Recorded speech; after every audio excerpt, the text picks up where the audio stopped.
So it's basically like you're taking a step in any other sport, only here, for most players, you know, we don't see the feet up off the ground too much. Yeah. I don't mind it, but that for most players, we're not going to see that. But what we do want to see is we want to see the knee. Yeah, hop in here, Milo, because I want them to see that from face on. So what we want to see is we want to see the left knee working out and around this way. Yeah. And so can you go up to the top of your swing there one more time, just half one? So what I would be looking at here is a line kind of on the femur or the leg. And if I were to draw a line on that, that's pretty much straight up and down. And if you do your transition motion, what happens is that line on the leg now is out some amount, right? Go back up top. So let's say this is at 12-ish, and then do that again. You know, that knee might have went out to like between 1 and 2 o'clock, right? So that's that external rotation feel, kneecap more towards the target sensation. And it really only goes external about to halfway down. Yeah, kind of the same as like the reflex. Kind of it's matching with the reflexing. So those two things are happening simultaneous.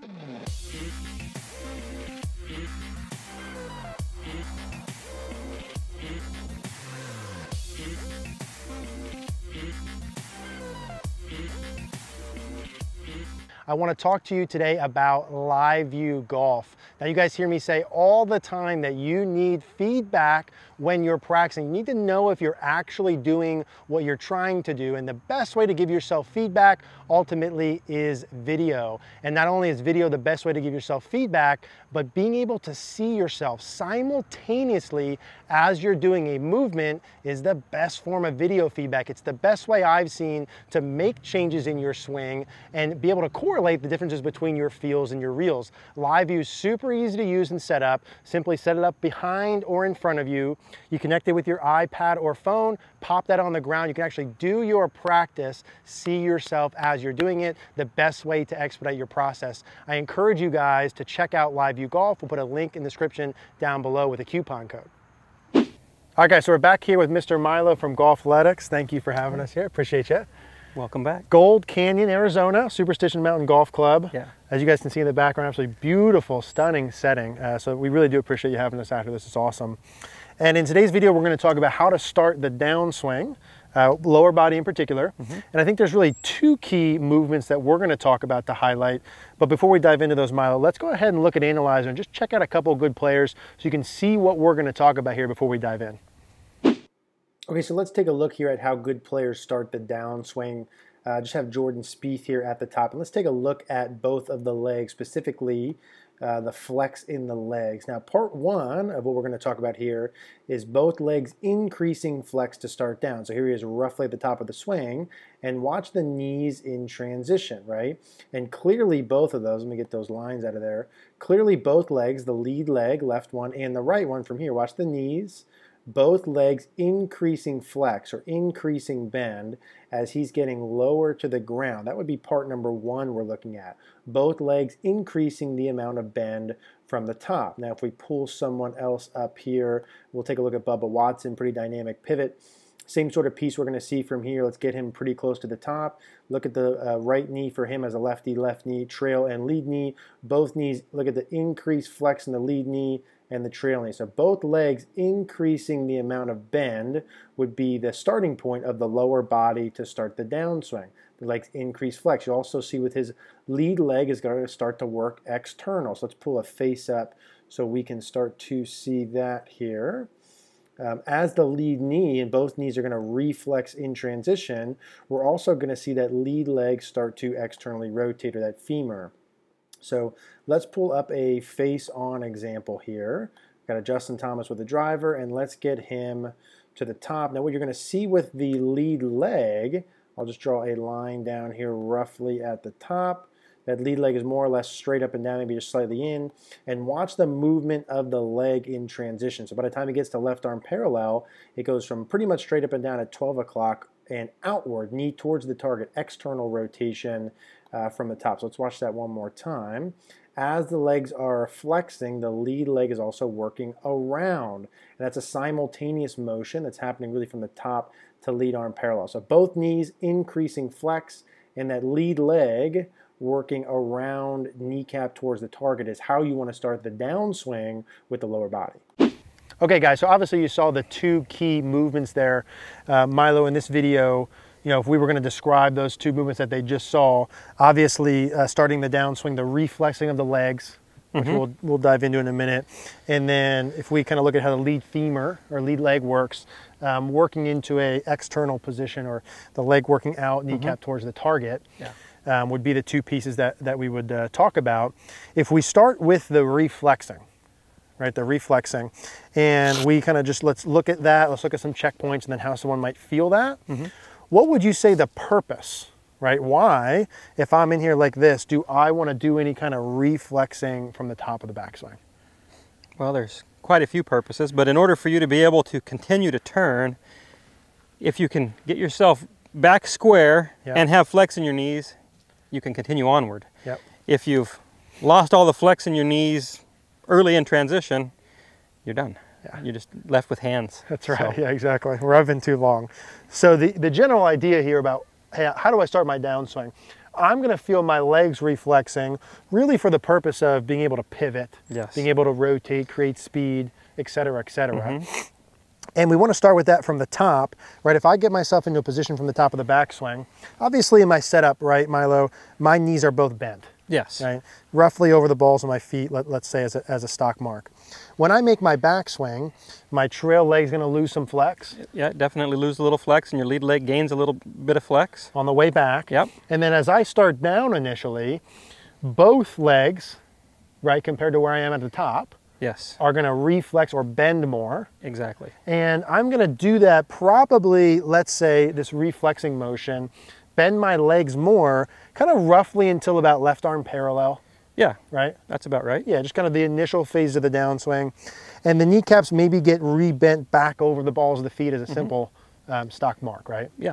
What I'm looking to avoid here from the top is a no reflexing of the legs, arms and hands straight down.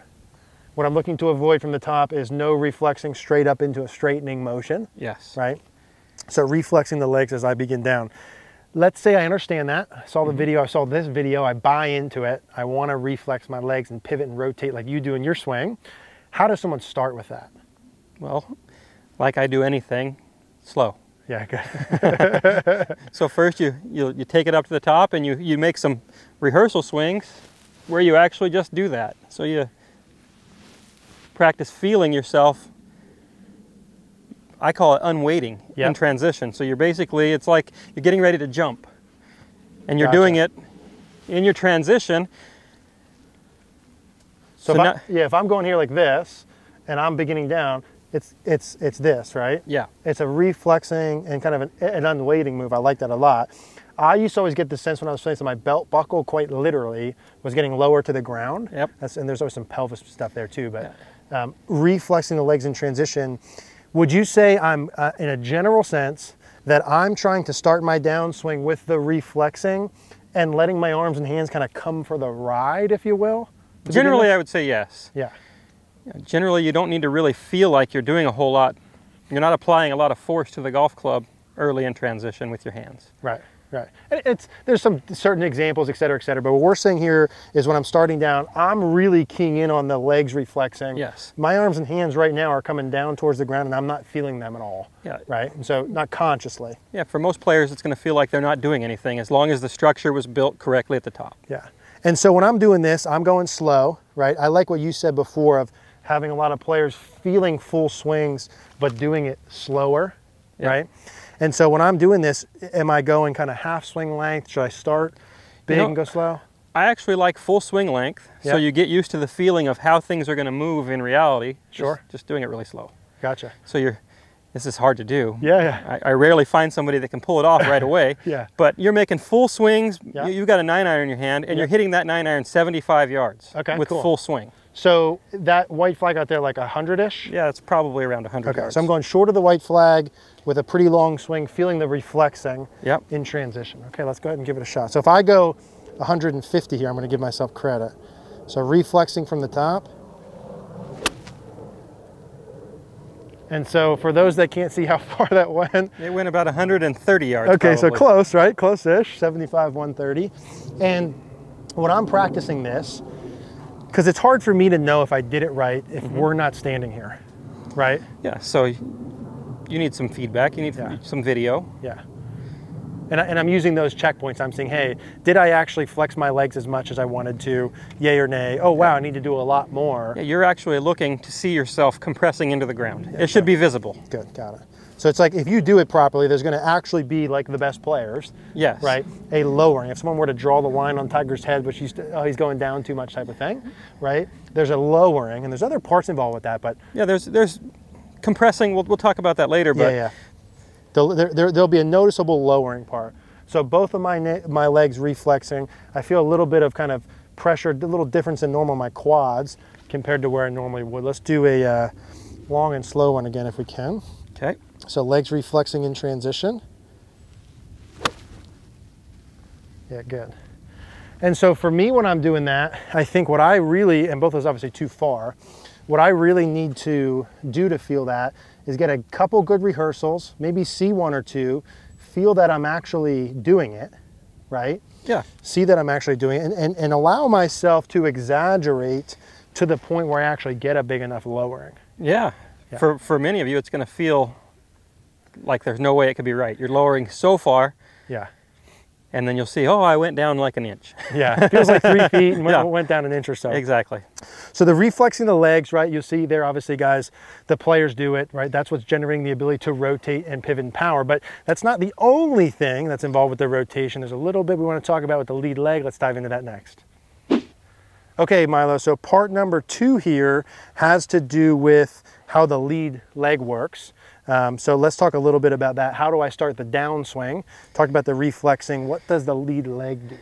So it's basically like you're taking a step in any other sport, only here, for most players, you know, we don't see the feet up off the ground too much. Yeah. I don't mind it, but that for most players, we're not going to see that. But what we do want to see is we want to see the knee. Yeah, hop in here, Milo, because I want them to see that from face on. So what we want to see is we want to see the left knee working out and around this way. Yeah. And so can you go up to the top of your swing there one more time, just a half one? So what I would be looking at here is a line kind of on the femur or the leg. And if I were to draw a line on that, that's pretty much straight up and down. And if you do your transition motion, what happens is that line on the leg now is out some amount, right? Go back up top. So let's say this is at 12-ish, and then do that again.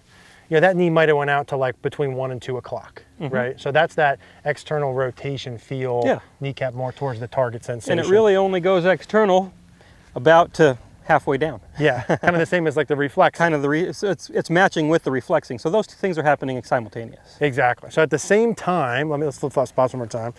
At the same time, as I'm doing my reflexing motion up from the top like this, and I'm doing my lowering, and I'm not making a full swing, but my lead leg is actually going out. I'm going from that, let's say, kneecap on the way back, is let's just call it towards the ballish, even though it's really already at 1, and my leg is straight up and down. That leg's working around to that 2 o'clock spot. My kneecap is getting closer to the target as I'm reflexing both of my legs. Now, as I'm doing that, my right leg, kind of in simple sense, is kind of staying where it is. Yeah, it's really, you're not driving off your right leg yet, so your right leg is basically staying kind of where it's at, just staying where it's at. Yeah, I mean, we know there's some actual other things going on here, but that right leg is staying where it's at. So as I start the downswing, lower body motion, reflexing the legs, lead leg and kneecap works around as I go. Let me just hit 1 or 2 with that feel in here, Milo. Okay. So knees are going down, lead leg is working around. Yeah, and that felt really good for me. That was pretty good. And, you know, again, there's a lot of different feels. I know we talked a little bit off camera there as we're doing drills, but really what we're looking for, Milo, and to your point, are feels here, right? And there could be a million different feels how to do that. What I'm feeling is definitely my left leg in particular is bending more than normal. I feel my kneecap working past my foot towards the target, right? That's kind of the sensation that I'm getting as I'm doing this, reflexing an external rotation. And there might be 10 different ways to feel that. Yeah, right? For sure. So legs reflexing, lead leg going external. Yeah, that one also felt good. That was pretty pure. So those would be the 2 pieces. Now, one little caveat I would say we would add to this, because we're kind of oversimplifying with 2 pieces. There's more stuff, but one piece that I think is pretty important with this is the tilting or the angles of the pelvis. Yeah, exactly. So Can I jump in? Yeah, please do. So in the backswing, because of the way our legs have moved, so I'm losing a little bit of the flex in my right leg and gaining a little bit more flex in my left leg as I turn here to the top. That's put my pelvis on an incline. Yes. So it's tilted down. Now in transition, one thing I want to make sure I don't do is I don't want this to tilt up immediately. So I want to feel like as I start down that stays low. Yeah. And I want to make a point, because if you can stay in there for 1 sec, please. If you go up to the top of your swing again, because I think we know this, but I'm not sure everyone gathers this. Can you make the left side of the hip go up right away again? So what happened when he did that, right, is that leg didn't increase flex in transition. That leg went from a bent condition into a straighter position. When that lead leg goes straighter, that hip has nowhere to go but up. So part of it, and I know you know this, part of this, do that again, please. As he does the, do the good version. The good version? As he does this, that reflexing and external of that leg puts him in a position to keep that lead side lower as that leg reflexes, right? Yeah. I think that's an important. And it keeps this left side of my hip inside of my foot, so it's not moving very much laterally when I do that. Bingo. So let's, I'd love to have you hit balls all day, but I'm gonna hop in here one more time. Okay. And with those two pieces together, right, kind of wrapping this up to the top, we're saying reflexing the legs, I said 100 times. The lead leg goes external, the knee out. As a byproduct of that, and as a byproduct of the backswing reflexing the legs, that lead side of the hip should stay lower in early transition, kind of roughly to the same point. Yeah. Right? And all this stuff is really happening from the top of the swing to about left arm parallel or halfway down. Yes. And it's all happening together, right? Now, by no means do you need to think, let me reflex my legs, let me get my left leg external, let me keep my left side of the pelvis lower, all three of them. You might have one feel, you might have one little piece within that, or you might have all three, right? Whatever gets the pivot and rotation that we want to have there is fine. That's what's happening. As a stock general video, because we can't see every single person swing, we're saying that would give you the best chance to reach potential, create the best pivot, have the best rotation, lead the club face control, right? The whole 9 yards. Sure. If you look at 99% of the best players I know, they all do that. Yeah, exactly. I like that. Short and sweet and to the point. I got to learn more about that. Milo, thanks, man. Appreciate you. Thank you. Thanks. Hey guys, if you like this video, I want you to hop over and check these two videos out right now after this one. I know it's going to help you understand this more. Also, if you guys like the video, please click the like button down below. That helps us out a lot. Please click the notification bell and subscribe. Thank you guys for watching.